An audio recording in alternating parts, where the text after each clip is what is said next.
if you are wondering what does the science says, when does the craving of getting that person back into the relationship, or talking to that person, or receiving a text or a WhatsApp message from that person happens, the science says leave the whole thing for about 10 weeks. Okay, just leave it there for 10 weeks, and believe me, by then your addiction would have reduced, your dependence to get the dopamine reward. We all get this dopamine boost when we have a message from a loved one, or a text from a loved one, or an email from a loved one, but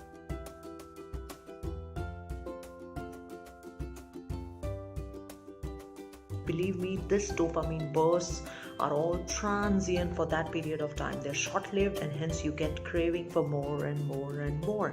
The more it comes unanticipated, the more happier that your brain can become.